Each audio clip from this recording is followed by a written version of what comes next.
It's late December in the year 1141. England is in the grip of a bitter civil war, and Oxford Castle is besieged by a huge force. In the dead of night, a single figure slips out of a small gate in the castle wall, clad from head to toe in white as camouflage against the winter snow, manages to slip across the River Thames, past the besieging army, and meet up with supporters in the nearby hills to continue the campaign.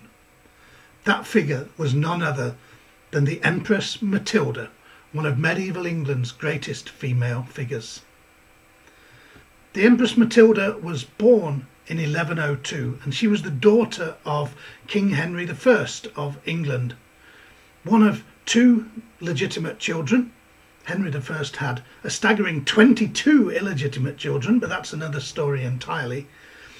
But as a daughter, in medieval times, a daughter would be someone who you could make sure got a good political marriage for your strategic goals as a king, and that's exactly what was the case here. At the age of just 8, Matilda was shipped off to Germany, where she was betrothed to the man who would in time become the Holy Roman Emperor, one of the most powerful positions in the whole of Europe. His name was Henry V. And as she came of age and he took up his position, she ruled alongside him. They made their way over into Italy on a conquest. They seized lands and they were crowned Emperor and Empress. So Matilda was crowned Empress by the Pope at St. Peter's in Rome. And she stayed on in Italy, and she ruled the couple's Italian territories on behalf of her husband. She was ruling as his regent with all the power that entailed. Now, unfortunately, when Henry died, it wasn't allowed for a woman to carry on ruling the empire. And so, while she was still in her early 20s, Matilda returned to her father's lands in Normandy, where she married again, another political marriage, this time to a French nobleman called Geoffrey of Anjou, and together they ruled both Anjou and her father's lands of Normandy on his behalf. Now, Henry I's son and heir died in a shipwreck, and this left Matilda as the only legitimate child, and Henry I specifically nominated her as his rightful heir, and on 3 separate occasions the barons, the ruling council of England, swore an oath of loyalty to support Matilda's claim on her father's death. But unfortunately, some of them changed their minds, particularly under the influence of the English Church, which did not want a woman on the throne. And many of them, as a result, supported the claim of her cousin Stephen, and he was actually crowned as King of England.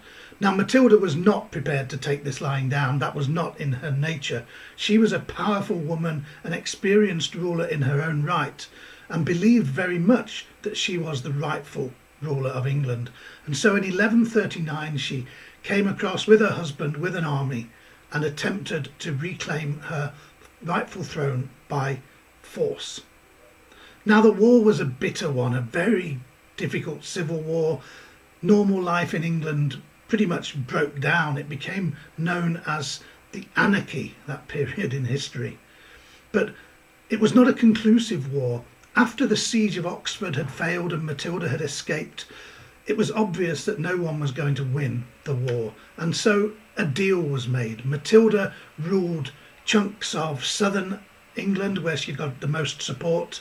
King Stephen stayed on the throne of England and ruled other areas, but Matilda negotiated very hard and made sure that on King Stephen's death, the nominated successor was her own son Henry, and in due course he became Henry II, and Matilda acted as a supporter and an advisor to him until her own death in 1167. So she had ruled parts of the Holy Roman Empire. She'd ruled Italy as regent for her husband. She ruled vast parts of France With her husband and on behalf of her father, she ruled parts of England, and she had secured the throne of England for her son. She led countries, she led armies. The Empress Mathilda. Known in England not as Queen, because at that time the Queen was the wife of a king, as a ruler in her own right, the Lady of the English. Empress Mathilda, one of our great female figures of history.